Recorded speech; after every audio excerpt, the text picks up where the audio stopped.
complexity of organism increases, only nervous system cannot perform control and coordination.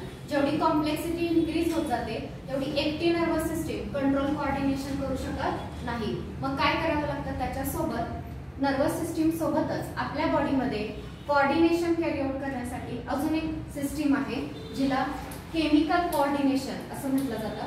आता हे जे chemical coordination आहे याच्यामध्ये सेल आणि organism cell or organism communicate with each other with the help of chemicals.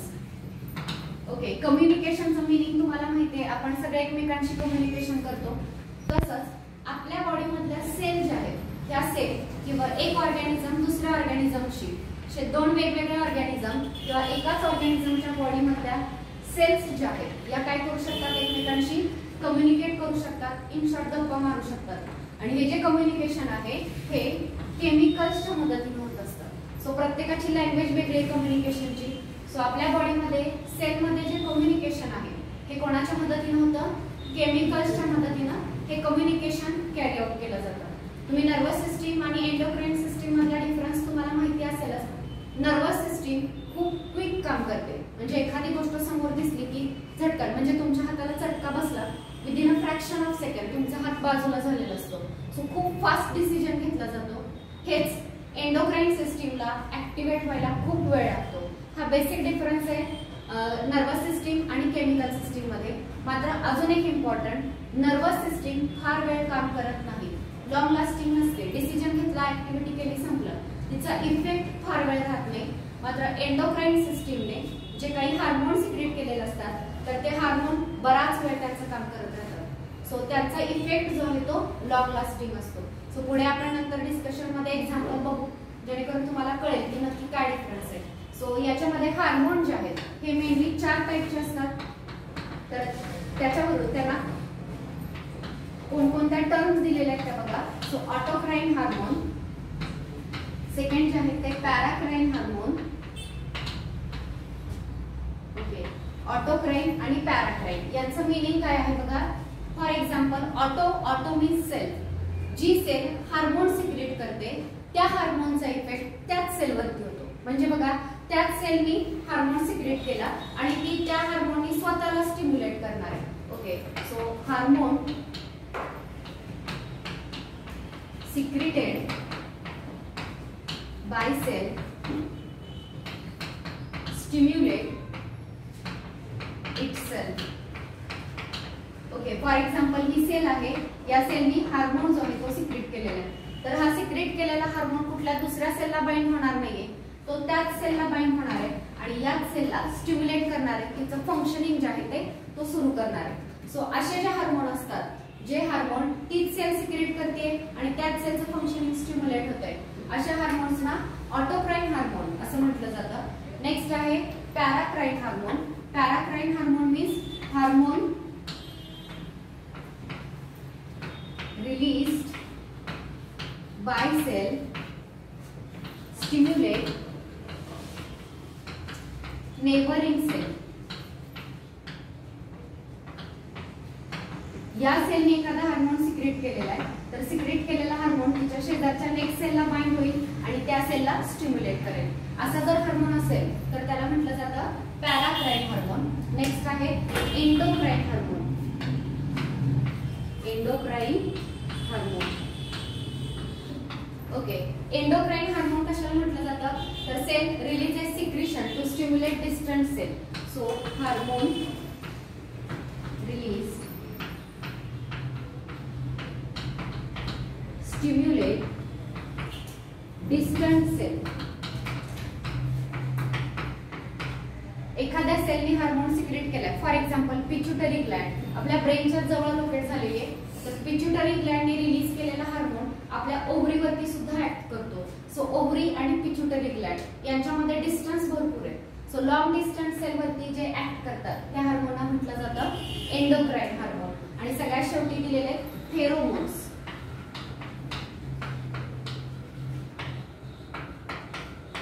Okay, आता pheromones हे असे hormone आहेत की एक ऑर्गॅनिझम सिक्रेट करतो आणि त्याचा इफेक्ट दुसऱ्या ऑर्गॅनिझम वरती होतो.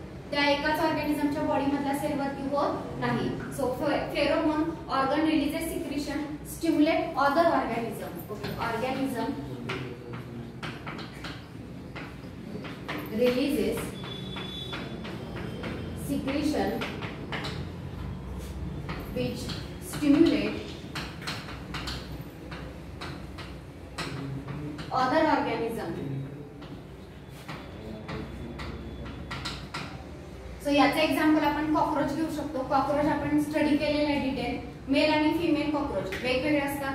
दोघांची रिप्रोडक्टिव्ह सिस्टीम आपण पाहिलेली आहे. सो याच्यामध्ये सेक्शुअल इंटरकोर्स मध्ये किंवा पॉप्युलेशन साठी अट्रॅक्ट करण्यासाठी फिमेल कॉकरोच जो आहे तो फेरोमोन रिलीज करतो, ज्यांना सेक्स हार्मोन किंवा सेक्स अट्रॅक्टंट सुद्धा म्हटलं जातं. ते रिलीज केले जातात आणि त्या हार्मोनमुळे पॉप्युलेशनसाठी मेल हार्मोन जो आहे तो त्या फिमेल हार्मोनकडे किंवा त्या फिमेल कॉकरोचकडे अट्रॅक्ट होतो.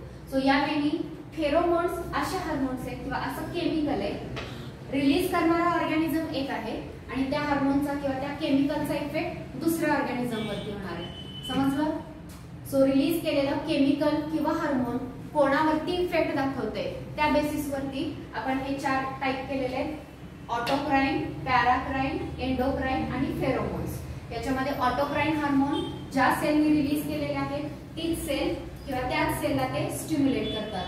नेक्स्ट पॅराक्राइन सेलने रिलीज केलेलं जे काही केमिकल आहे ते नेबरिंग सेलला स्टिम्युलेट करणार आहे.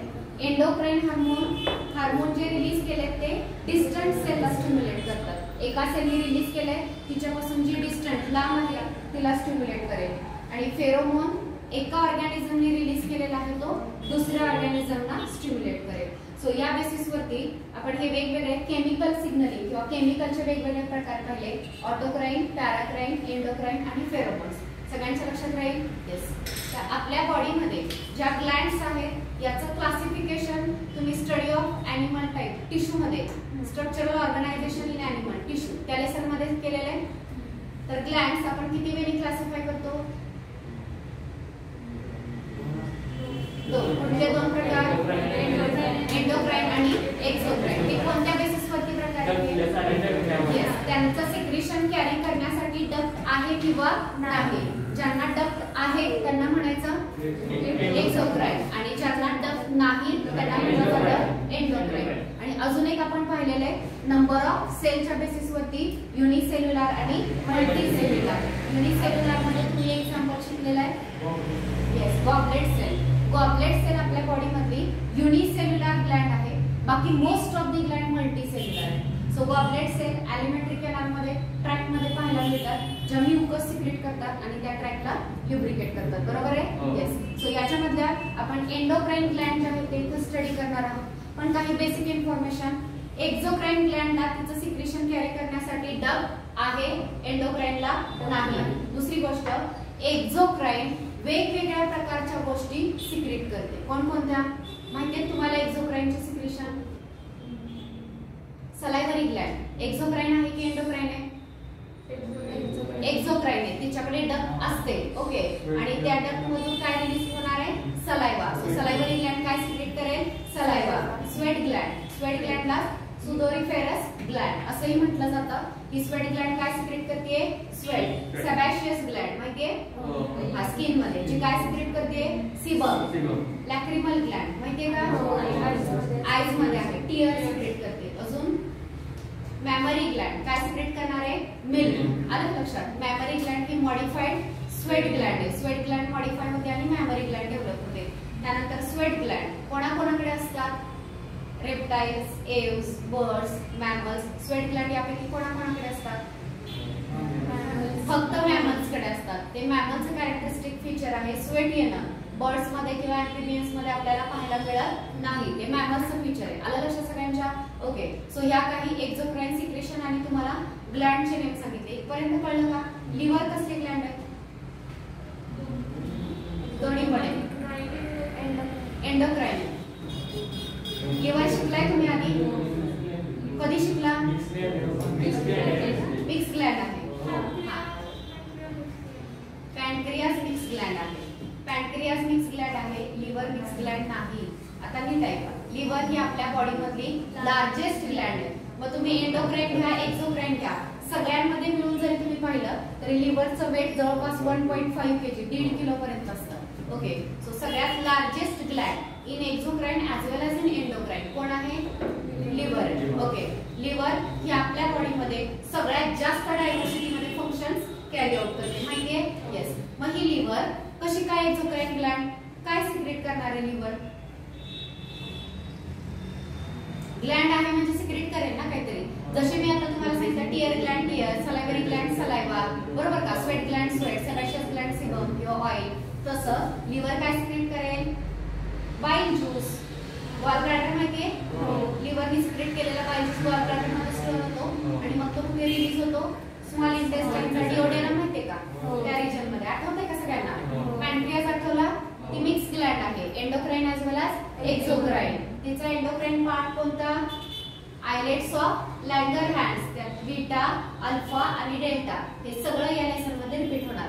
ते वेगवेगळे हार्मोन ग्लुकॅगॉन, इन्सुलिन आणि सोमॅटोस्टॅटिन हे हार्मोन रिलीज करतात. तर त्या लिव्हरचा ॲसिनार जो पार्ट आहे तो एक्झोक्राइन पार्ट असतो आणि एक्झोक्राइन पार्ट काय सिक्रेट करेल? पॅनक्रियाचा पॅनक्रियाटिक ज्यूस. बरोबर का? डक्ट ऑफ बॉडी वगैरे शिकलाय की नाही? रिवाइज करण्याची गरज आहे ना? एकदा पुन्हा रीड करण्याची. येस. सो बघा त्या ग्लॅंड्स आहेत. सो आपण बघत होतो की वेगवेगळे हार्मोन्स. तर मुद्दा असा आहे एंडोक्राइन ग्लॅंड जे काही सिक्रेट करतात त्या सिक्रेशनला कंपल्सरी हार्मोन्सच म्हटलं जातं. एक्झोक्राइन मध्ये तसं होतं का? प्रत्येक ग्लॅंडचं सिक्रेशन वेगळं आहे. Saliva, tier, milk, sweat, sebum प्रत्येकाचं सिक्रेशन वेगळं आहे. मात्र एंडोक्राइन ग्लॅंड जे काही सिक्रेट करेल केमिकल नेचर वेगवेगळं असतं बरं का? काही हार्मोन पेप्टाइड नेचरचे असतात, काही प्रोटीन असतात, काही स्टेरॉइड असतात. हार्मोनचं केमिकल नेचर वेगवेगळं आहे पण तरीही सगळ्यांना काय म्हणायचं? हार्मोन्सच म्हटलं जातं. So secretion of endocrine ग्लॅंड.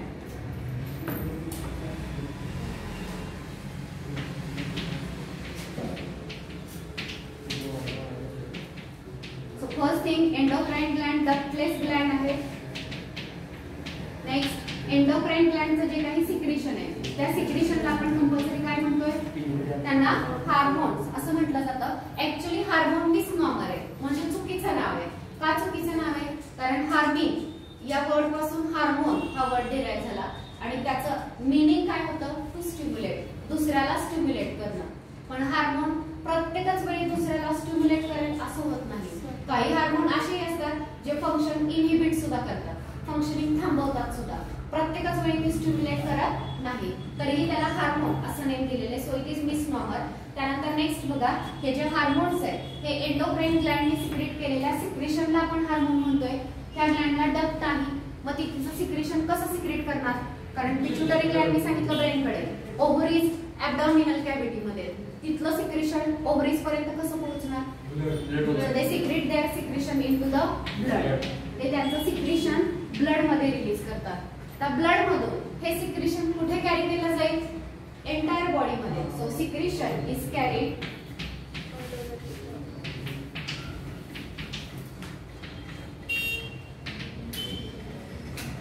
In whole body via blood. Blood मधून ब्लड बॉडी मध्ये जिकडे जाणार तिकडे ते सिक्रेशन जाणार. मग आता आपण एक एक्झाम्पल बघूया. रिपीट करते. पिट्युटरी ग्लॅंड जी ब्रेनचा हायपोथॅलॅमस असतो, तुम्ही रीड केला असेल. डायन्सेफॅलॉन, इपिथॅलॅमस, थॅलॅमी आणि हायपोथॅलॅमस असे 3 पार्ट असतात. त्या हायपोथॅलॅमस पासूनच पिट्युटरी ग्लॅंड जी आहे ती अराइज होते. आता ही जी पिट्युटरी ग्लॅंड आहे ती एक हार्मोन सिक्रेट करते. हार्मोनचं नेम आहे FSH. FSH म्हणजे follicle stimulating hormone. Okay, so FSH जो तिनं रिलीज केलेला आहे पिट्युटरी ग्लॅंडने, रिलीज कुठे करणार आहे? ब्लड मध्ये. ब्लड मधून कॅरी कुठे होईल?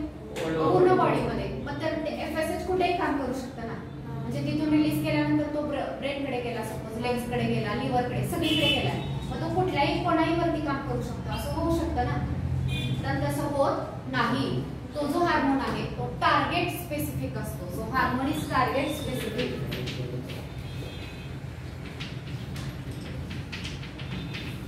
FSH या हार्मोनचं टार्गेट काय आहे? आपली ओव्हरी आहे. तर तो फक्त आणि फक्त ओव्हरीवरतीच काम करणार आहे. मग तो बॉडीत कुठेही जाऊ दे. FSH लिव्हर कडे जरी पोहोचला तिथं तो काहीच नाही करणार आहे. लिव्हर वरती तो कुठलाही इफेक्ट दाखवणार नाही कारण तो त्याचा टार्गेट नाहीये. ठीक आहे. कारण प्रत्येक हार्मोनला बाइंड होण्यासाठी सेलवरती स्पेसिफिक रिसेप्टर्स असतात. ओके, तर फक्त त्याच रिसेप्टरना सेलवरती असतील किंवा सेलच्या आत असतील त्याच रिसेप्टरना हे हार्मोन बाइंड होऊ शकतात, कुठेही बाइंड होत नाही. त्यामुळे जरी हार्मोन पूर्ण बॉडीत असले तरीही काम मात्र त्यांच्या स्पेसिफिक टार्गेट ऑर्गनवरतीच ते करतात. कळलं का? येस, हा एक पॉइंट लक्षात ठेवा. त्यानंतर नेक्स्ट बघा, एंडोक्राइन सिस्टीम जी आहे त्याच्याबद्दल आपण माहिती पाहणार आहोत. इथपर्यंत कळलं सगळ्यांना? सगळ्यांना मिनिंग समजलं? काय करायचं तुम्हाला? रिपीट करून हे लक्षात ठेवायचंय.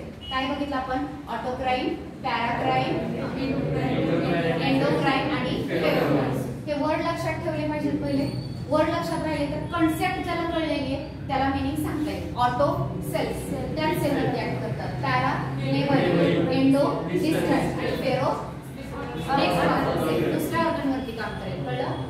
ही तर बेसिक इन्फॉर्मेशन एंडोक्राइन ग्लँडची. नेक्स्ट बघा,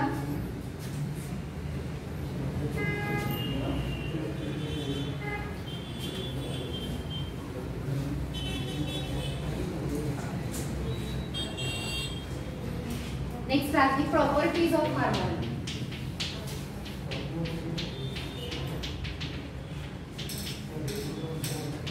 So हार्मोनच्या प्रॉपर्टीज तुम्हाला समजलेल्या असणं गरजेचं आहे.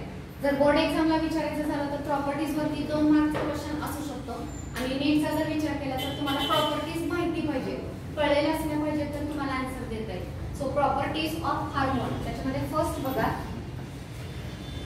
दे act as chemical messenger.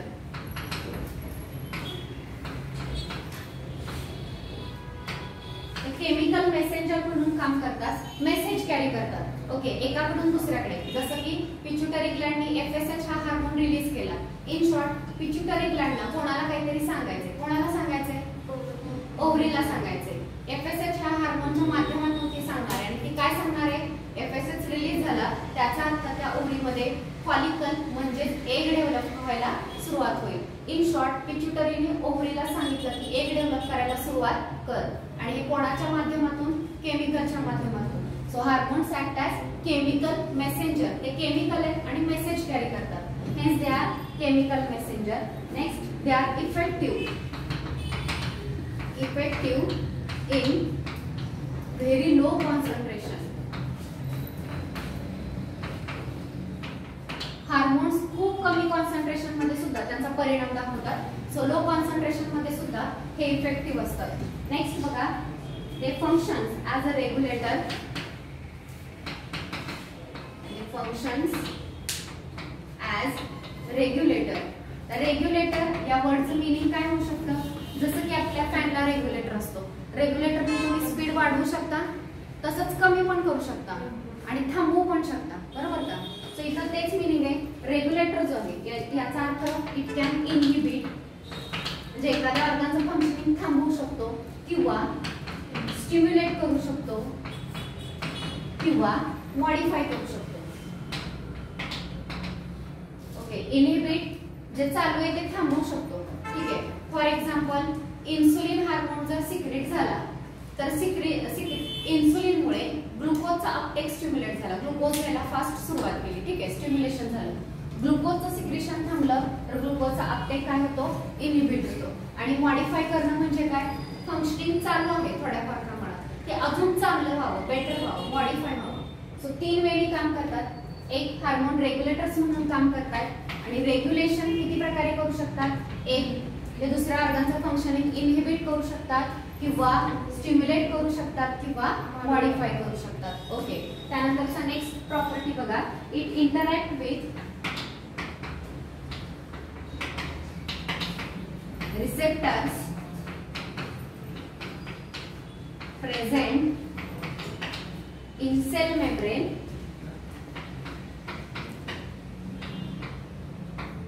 or some enter in cell and interact with gene. आता हे नीट समजून घ्या. काही हार्मोन जे आहेत त्यांचे रिसेप्टर सेल मेम्ब्रेन वरतीच असतात. त्या हार्मोनला सेलच्या आत जावं लागत नाही. त्या हार्मोन मेम्ब्रेन मध्ये असणाऱ्या रिसेप्टरना बाइंड होतात. बाइंड झाले की आतमध्ये काहीतरी केमिकल चेंज होतो. तो केमिकल चेंज आपल्या न्यूक्लियस मध्ये जो जीन आहे त्या जीन साठी काहीतरी काम करतो. जीन स्टिम्युलेट होतील किंवा इनहिबिट होतील. जर स्टिम्युलेट झाले तर त्या जीन पासून तयार व्हायचं ते प्रोटीन तयार होईल आणि त्या सेलचं काम सुरू होईल. येते लक्षात. सो काम करण्याच्या दोन पद्धती आहेत. एक तर मेम्ब्रेन मध्ये असणाऱ्या रिसेप्टरना बाइंड होतील किंवा काही हार्मोन सेलच्या आत एंटर करू शकतात. मग आता कोण एंटर करू शकतं आणि कोण नाही करू शकत, तर जे हार्मोन वॉटर सोल्युबल आहे, वॉटर मध्ये डिझॉल्व्ह होऊ शकतात, पेप्टाइड असतात, पॉलीपेप्टाइड असतात, ते हार्मोन सेलच्या आत कधीच नाही जाऊ शकत. का नाही जाऊ शकणार? मी हिंट दिली की जे हार्मोन वॉटर सोल्युबल आहे ते सेलच्या आत नाही एंटर करू शकत. का नाही एंटर करू शकणार?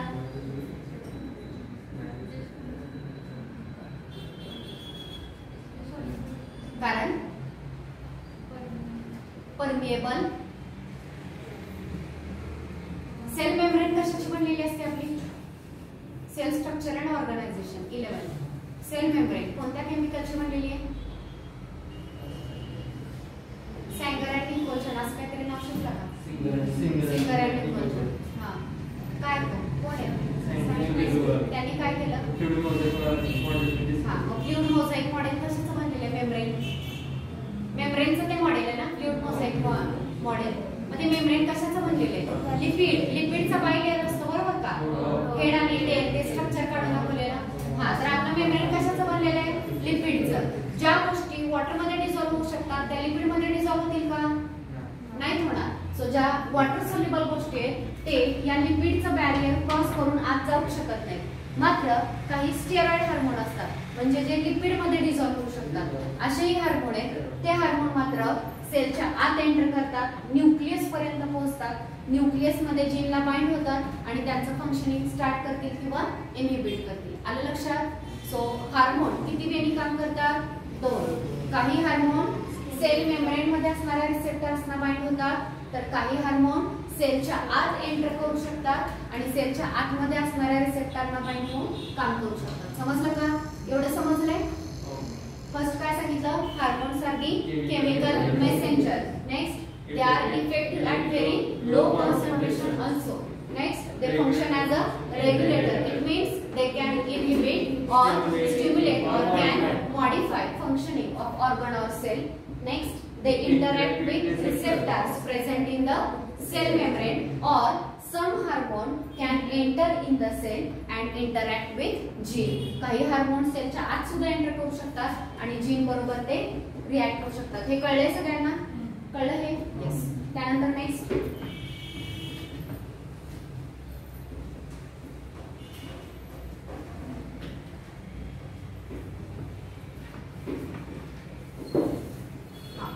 हे लास्ट सिंपल आहे. हायपोसिक्रेशन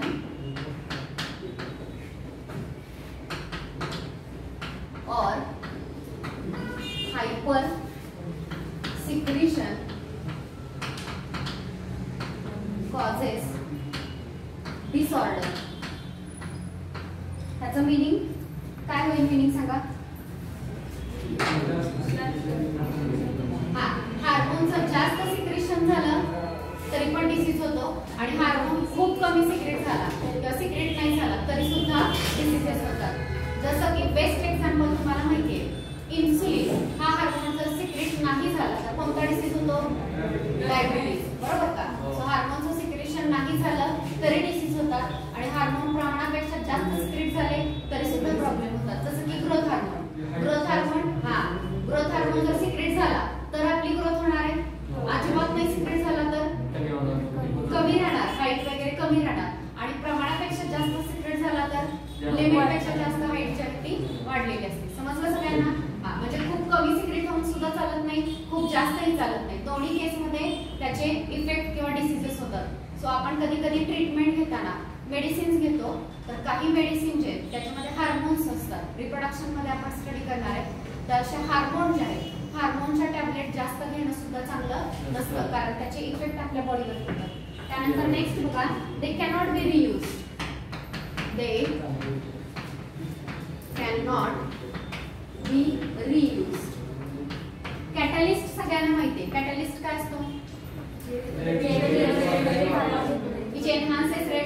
reaction without taking part in it, किंवा डायरेक्टली कॅटलिस्ट मध्ये काहीच चेंज होत नाही, पण त्याच्या प्रेझेन्स मुळे रिॲक्शनचा रेट काय होतो, वाढतो.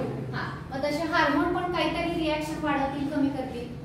आपल्याला कॅटलिस्ट रिपीट यूज करता येतो. एक रिॲक्शन झाली, त्यातला कॅटलिस्ट ॲज इट इज तुम्ही बाजूला काढून पुन्हा दुसऱ्या रिॲक्शन मध्ये वापरू शकता, कारण त्या कॅटलिस्ट मध्ये काहीच चेंज झालेला नसतो.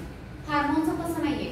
एकदा हार्मोन यूज झाला, यूज नंतर त्याला आपली बॉडी डिस्ट्रॉय करते. मग मे बी तो लिव्हर मध्ये डिस्ट्रॉय केला जातो किंवा त्या सेल मध्ये. मात्र हार्मोन एकदा यूज झाला की तो डिस्ट्रॉय होणार आहे, पुन्हा हार्मोन यूज होणार नाही. So it cannot be reuse. ही सुद्धा त्याची एक प्रॉपर्टी आहे. And hormone secretion is regulated. Secretion is regulated by positive or negative feedback mechanism. Feedback mechanism. हार्मोनचं सिक्रेशन कधी सुरू व्हावं, कधी थांबावं, हे जे आहे ते कशावरती डिपेंड करतं, फीडबॅक मेकॅनिझम वरती. तर फीडबॅक मेकॅनिझम काय आहे? फॉर एक्झाम्पल, ही एखादी ग्लँड असेल आणि या ग्लँडने जर हार्मोन सिक्रेट केला, हार्मोन सिक्रेट सुरुवात केली तेव्हा कमी असेल, हळूहळू या हार्मोनची लेवल वाढत जाईल, सिक्रेशनमुळे ॲक्युमुलेट होईल. सो जशी लेवल वाढत जाईल तेव्हा हा स्वतःचं सिक्रेशन इनहिबिट करेल. फीडबॅक, हार्मोन सिक्रेशन प्रमाणापेक्षा जास्त झालं की तो हार्मोन स्वतःचं सिक्रेशन स्टॉप करण्यास भाग पडतो. त्याला म्हटलं जातं feedback mechanism. So positive, negative अशा वेगवेगळ्या फीडबॅक मेकॅनिझमनी हार्मोनचं सिक्रेशन जे आहे ते रेग्युलेट केलं जातं. प्रॉपर्टीज सगळ्यांच्या लक्षात राहतील, सांगता येतील? एकदा बघा सगळ्यांनी properties. First, they are chemical messengers. Second, they are effective at low concentration. They function as a regulator, means they inhibit, stimulate or modify function. Interact with receptors present in cell membrane, or they can enter in cell and interact with nucleus. Okay. They are target specific. Hypo or hyper secretion causes disorder. Next, they cannot be reused. And secretion of hormone is regulated by negative or positive feedback mechanism. बाजूचा जो chart आहे chemical nature of hormones, या chart वरती खरं हा chart आधी book मध्ये नव्हता आणि हा चार्ट दिला होता फक्त एनसीईआरटी मध्ये. तिथं देण्याची पद्धत वेगळी, इथं वेगळ्या पद्धतीने दिलेला आहे. सो हा ऍड करण्याचं रिझन पण तसंच आहे, कारण नेचर वरती आधी 2-3 वेळा क्वेश्चन विचारलेला आहे, रिपीट झालेला आहे या पॉइंट वरती क्वेश्चन. म्हणजे तुम्हाला हार्मोनचा नेम माहिती असतं, तो हार्मोन कोणत्या ग्लँडने सिक्रेट केला हे तुम्ही लर्न करता, त्या हार्मोनचं काम काय आहे सगळं डिटेल. पण त्या हार्मोनचं केमिकल नेचर काय आहे बऱ्याचदा बघितलं जात नाही. सो आता ते इथं दिलेले बघा, केमिकल नेचर ऑफ हार्मोन्स. त्याच्यामध्ये अमाइन हार्मोन आहेत, पेप्टाइड हार्मोन आहेत, protein hormone, fatty acid derivative, steroid hormone आणि गॅस. आता हे हार्मोनचं केमिकल नेचर लक्षात कधी राहील, जेव्हा तुम्ही त्या हार्मोन शिकणार आहात तिथून पुढे. ठीक आहे. सो माझ्यामध्ये आपण आधी हार्मोन स्टडी करूया, कोणत्या ग्लँडने कोणतं सिक्रेट, आधी ऍटलीस्ट नावं तरी माहिती पाहिजेत हार्मोनची, मग ते तुमच्या लक्षात राहतील. तरी बघा, अमाइन्स मध्ये सिंपल अमाइन, कॅचेकोलामाइन, नावातच अमाइन आलेले. Okay. Secreted by adrenal medulla, epinephrine, norepinephrine आणि melatonin from pineal gland. Okay. हे जे आहेत ते अमिनो ऍसिड किंवा अमिनो ऍसिडचे मॉडिफिकेशन असणारे हार्मोन्स आहेत. कॅचेकोलामाइन, इपिनेफ्रिन, नॉरएपिनेफ्रिन आणि मेलाटोनिन. पेप्टाइड हार्मोन मध्ये बघा कोणते दिलेले, ऑक्सिटोसिन, अँटी डायुरेटिक हार्मोन आणि next gonadotrophin releasing hormone. Protein hormone मध्ये insulin, glucagon, thyroid stimulating hormone, follicle stimulating hormone, next LTH growth hormone, relaxin. Fatty acid मध्ये प्रोस्टॅग्लॅंडिन. Steroid hormone मध्ये बघा नावात शेवटी स्टेरॉन येतं सगळ्या हार्मोनच्या. इस्ट्रोजन, टेस्टोस्टेरॉन, अल्डोस्टेरॉन असे वेगवेगळे, प्रोजेस्टेरॉन असे वेगवेगळे स्टेरॉइड हार्मोन. ठीक आहे. आणि गॅस मध्ये नायट्रिक ऑक्साईड दिले. सो हा चार्ट आपण रिपीट करू जेव्हा आपण हार्मोन स्टडी करू सगळे. ठीक आहे. हा, त्याचं केमिकल नेचर स्टेरॉइड असतं, ते स्टेरॉइड पासून बनलेले असतात. ओके. सो अमाइन म्हणजे अमाइन्स पासून, अमिनो ऍसिड पासून बनलेले काही पेप्टाइड आणि प्रोटीन मध्ये काय फरक आहे? प्रोटीन म्हणजे काय? अमिनो ऍसिडची चेन. एक अमिनो ऍसिड दुसऱ्या अमिनो ऍसिडला कोणत्या बॉन्डनी बाइंड होतो? बायोमॉलिक्युल्स मध्ये पेप्टाइड बॉन्ड बाइंड होतो आणि असे बरेच पेप्टाइड बॉन्ड असते तर आपण काय म्हणतो त्याला पॉलीपेप्टाइड. आता हेच प्रोटीन, पण तुम्ही प्रोटीनचे सगळे स्ट्रक्चर शिकलाय, प्रायमरी, सेकंडरी, टर्शरी, क्वाटर्नरी शिकलाय की नाही? हा, फक्त अमीनो ऍसिडची चेन तयार झाली तर त्याला तुम्ही काय म्हणणार? पॉलीपेप्टाइड. जेव्हा त्याचं सेकंडरी, टर्शरी, क्वाटर्नरी स्ट्रक्चर तयार होईल मग तो काय झाला? प्रोटीन झाला. सो पॉलीपेप्टाइड थोडे स्मॉल साईजचे असतात. त्यानंतर प्रोटीन नेचरचे हार्मोन असतात, फॅटी ऍसिडचे सुद्धा काही आहेत आणि स्टेरॉइडचे सुद्धा आहेत. गॅसमध्ये नायट्रिक ऑक्साईड दिले. ओके, सो प्रॉपर्टीज झालेल्या आहेत. Next mechanism of hormone action. हा पॉइंट टॉपिकच्या एंडला आधी दिला होता पण आता सुरुवातीलाच दिलेला. हा सिंपल आहे. ते बॉडी बिल्डर का स्टेरॉइड घेतात एक बॉडी बनवायला. हा, जरा डॅमेज होतो त्याचा त्याला किती डॅमेज होतो. हो, तर हार्मोन जेव्हा आपण बाहेरून घेतोय, तुम्हाला आधी सांगितलं की जास्त घेतले तरी पण त्याच्या बॉडीवरती ऍडव्हर्स इफेक्ट आहे. दुसरी गोष्ट ते मेटाबोलाइज होतात यूज नंतर, म्हणजे ते पुन्हा रियूज होत नाही. सो मेटाबोलाइज कुठे होते? लिव्हर मध्ये, आणि नंतर ते बॉडीमधून रिमूव्ह करणं यासारखं. सो जेव्हा तुम्ही एखादा अगदी मेडिसिन सुद्धा जेव्हा प्रमाणापेक्षा जास्त घेता तेव्हा त्याचा परिणाम आपल्या लिव्हर आणि किडनीवरती होत असतो. सतत फिल्ट्रेशन, डायबेटिक पेशंट त्यांच्याही किडनी फेल्स होतात. का किडनी फेल होतात? त्यांच्या ब्लड मध्ये शुगर खूप राहते. मग किडनीचं काम काय? फिल्ट्रेशन. जर शुगर खूप असेल, सतत ती फिल्टर करावी लागत असेल तर नक्कीच त्याच्यावरती लोड येतो आणि त्याच्यामुळे त्याच्या किडनी त्या खराब व्हायला सुरुवात होते. आलं लक्षात? त्यामुळे हे स्टेरॉइड हार्मोन जास्त घेणं सुद्धा चांगलं नसतं, अजिबात चांगलं नसतं. कसले स्टेरॉइड घेतात? हा, आता ते जे स्टेरॉइड घेतात काही सेम असतात, म्हणजे फॉर एक्झाम्पल FSH, हे FSH तयार केलं जातं प्रमाणापेक्षा जास्त दुसऱ्या सेलमध्ये आणि ते यूज केलं जातं. किंवा कधी कधी त्याच्यासारखं काम करणारं दुसरं केमिकल घेतलं जातं. अशाही पद्धतीचे असतात. फंक्शन सेम, जो ओरिजिनल हार्मोन करणार तसंच फंक्शन करणार, फक्त केमिकल वेगळं असंही असतं. Okay, next is mechanism of hormone action. हा मेकॅनिझमचा पॉइंट इम्पॉर्टंट आहे. याच्यावरती कुठे कुठे क्वेश्चन विचारलेले ते आपण पाहणार आहोत. सो आतापर्यंतचा बेसिक पॉइंट होता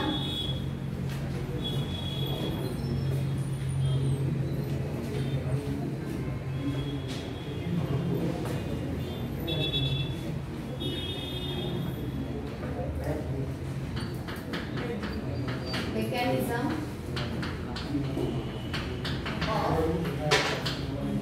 हार्मोन ऍक्शन.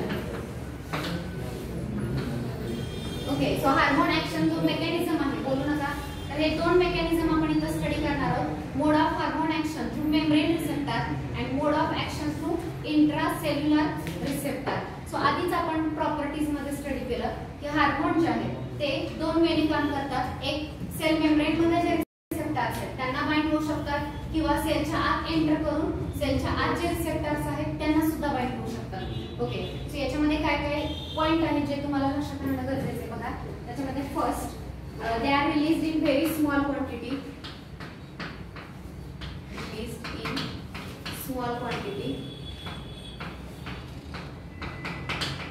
हार्मोन जे आहेत ते खूप कमी अमाउंट मध्ये रिलीज केले जातात. Okay, bind receptor on target organ. त्यांचे जे टार्गेट ऑर्गन आहे त्याच्यावरती जे रिसेप्टर्स असतात त्यांना ते बाइंड होऊ शकतात. Next, receptors may be in cell membrane or intracellular. Okay, त्यानंतर next, hormone receptor complex is form. हार्मोन रिसेप्टर कॉम्प्लेक्स is formed. And finally, biochemical change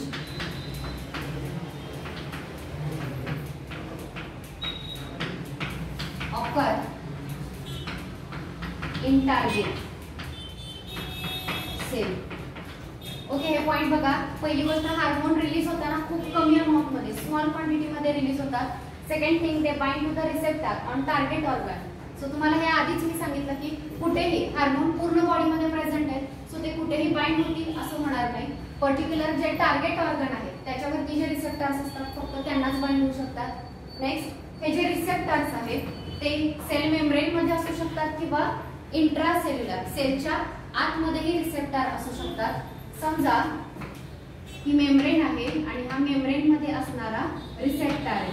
okay, या रिसेप्टरना जेव्हा हार्मोन येऊन बाइंड होतो तेव्हा हे जे तयार झालं याला म्हटलं जातं हार्मोन रिसेप्टर कॉम्प्लेक्स.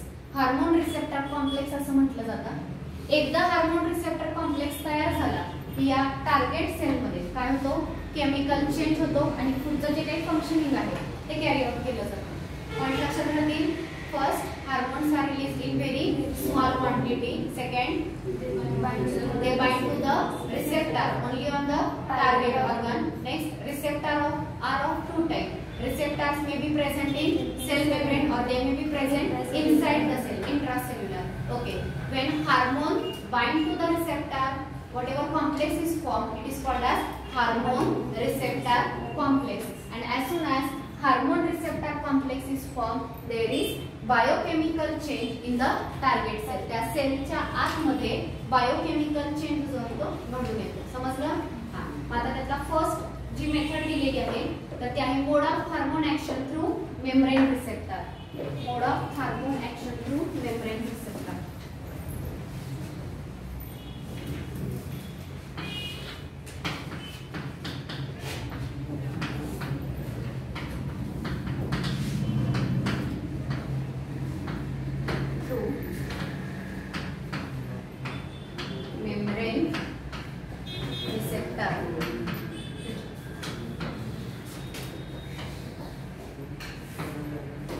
ओके, तर याच्यामध्ये सगळ्यात फर्स्ट एक्झाम्पल बघा, कॅचेकोलामाइन.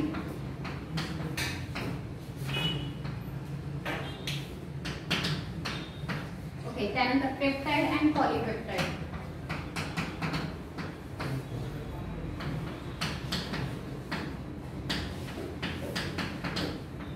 हे हार्मोन्स आहेत ते मेम्ब्रेन रिसेप्टरच्या बाबतीत काम करतात किंवा मेम्ब्रेन रिसेप्टरला बाइंड होणारे कोणते हार्मोन आहेत तर कॅचेकोलामाइन, पेप्टाइड हार्मोन आणि पॉलीपेप्टाइड. तो जो बॉक्स दिलेला आहे आधीच्या पेजवरती त्याच्यामध्ये दिलेले बघा कॅचेकोलामाइन.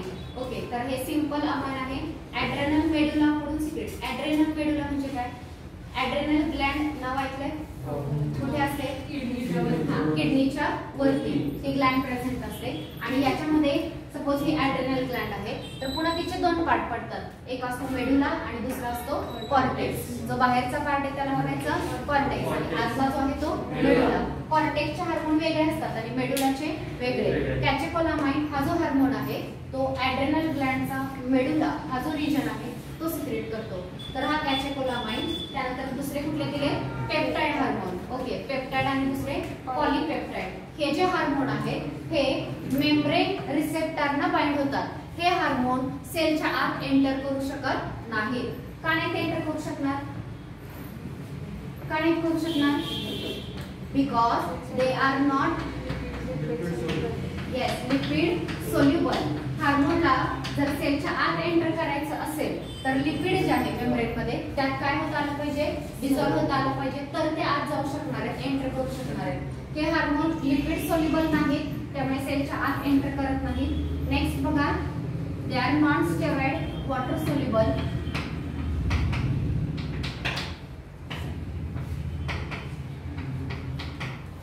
Water soluble hormone. त्याच्यामध्ये peptide derivative, peptide derivative of amino acid include होतात. ओके, नेक्स्ट बघा, हे जे हार्मोन आहेत ते रिसेप्टरना बाइंड होतात.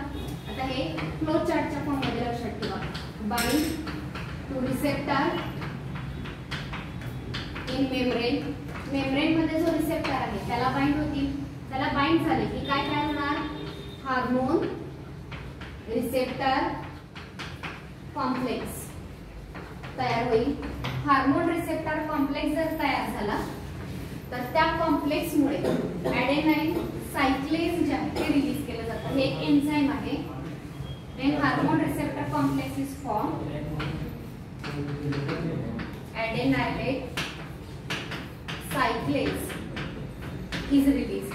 Adenylate cyclase हा जो एन्झाइम आहे तो ATP चं कन्वर्जन सायक्लिक AMP मध्ये होतं. इथपर्यंतच्या स्टेप पुन्हा एकदा ऐका. पहिली गोष्ट त्यांनी काय सांगितलं, कोणते हार्मोन मेम्ब्रेन रिसेप्टरना बाइंड होतात. एक्झाम्पल दिले कोणते, कॅटेकोलामाइन, पेप्टाइड आणि पॉलीपेप्टाइड हार्मोन. हे हार्मोन मेम्ब्रेन रिसेप्टरनाच का बाइंड होतात, because they can not enter into the cell because they are not lipid soluble, त्यामुळे ते एंटर नाही करू शकत. नेक्स्ट यात मेन कुठले हार्मोन येतात, तर नॉन स्टेरॉइड हार्मोन किंवा जे वॉटर सोल्युबल हार्मोन आहेत ते हार्मोन पर्टिक्युलरली सेल मेम्ब्रेन रिसेप्टरना बाइंड होतात. Example peptide derivative of amino acid. Okay, मग आता ह्यांची काम करण्याची पद्धत काय आहे, तर ही सेल आहे आणि या सेल मध्ये मेम्ब्रेन मध्ये हे सपोज त्यांचा रिसेप्टर आहे. रिसेप्टरना हार्मोन बाइंड झाला, first step they bind two receptor in membrane. Bind झाले की हे काय तयार झालं,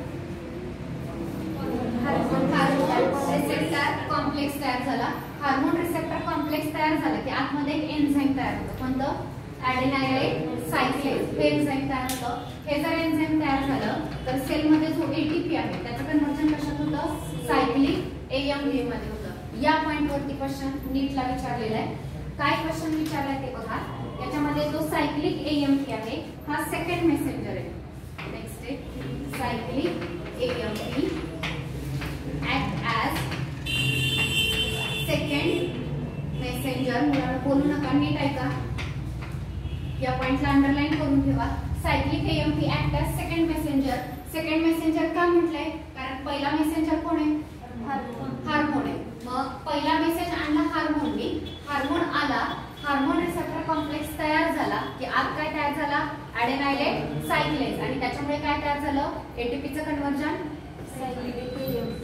आता पुढे जो काही मेसेज न्यायचा आहे तो कोण लिहिणार आहे, सायक्लिक AMP. सो पहिला मेसेज हार्मोनने आणला आणि तिथून पुढे सेलच्या आतमध्ये मेसेज कॅरी करण्याचं काम दुसरा मॉलिक्यूल करणार आहे, तो आहे सायक्लिक AMP. सेकंड मेसेज तो कॅरी करणार आहे, म्हणून त्याला म्हटलेलं आहे सेकंड मेसेंजर. आणि नीटला क्वेश्चन असा विचारलेला की कोणकोणते, म्हणजे खाली दिलेल्यापैकी कुठला सेकंड मेसेंजर नाही, असा क्वेश्चन होता. मग तुम्हाला इथं माहिती पाहिजे की सेकंड मेसेंजर म्हणून कोण कोण काम करतं. तर त्यातलं एक एक्झाम्पल आलं सायक्लिक AMP. दुसरा आहे Ca++. हा सुद्धा सेकंड मेसेंजर म्हणून काम करतो. माहितीये तुम्हाला, सांगता येईल याचं एक्झाम्पल की कॅल्शियमनी सेकंड मेसेंजर म्हणून काम केलंय, असं सांगता येईल. Skeleton and locomotion. हा, आता तिथे ऍक्च्युअली हार्मोन नाही, पण तिथं काय रिलीज केलेलं असतं, ऍसिटिल कोलिन. न्यूरॉटिक मसल वरती रिलीज केलेलं असतं. ऍसिटिल कोलिन बाइंड झालं मसल सेल ना की आतमध्ये जे सार्कोप्लाझ्मिक रेटिक्युलम आहे त्याच्यामधला कॅल्शियम बाहेर रिलीज केला जातो. हा कॅल्शियम पुढे मेसेज कॅरी करतो. So in the same way calcium here also act as second messenger. अजून आहे IP3. IP3 म्हणजे इनऑसिटॉल ट्रायफॉस्फेट. IP3 ला काय म्हणतात, inositol triphosphate. It also act as a second messenger. And there is one more, cyclic GMP. हे चार जे आहेत ते सेकंड मेसेंजर म्हणून काम करतात. हे सगळ्यांनी परफेक्ट लक्षात ठेवा. हवं तर तुम्ही सर्च करू शकता, अजून NCERT मध्ये सुद्धा हेच दिलेले आहेत. एक्स्ट्रा बघा तुम्ही नेटवरती. पण हे सेकंड मेसेंजर म्हणून काम करतात हे माहिती पाहिजे. क्वेश्चन याच्यावरती कसाही फ्रेम होऊ शकतो, कळलं? ओके, सेकंड मेसेंजर म्हणजे काय, कोण कोण सेकंड मेसेंजर आहेत हे सगळ्यांनी लक्षात ठेवा. Okay, so this is about the mode of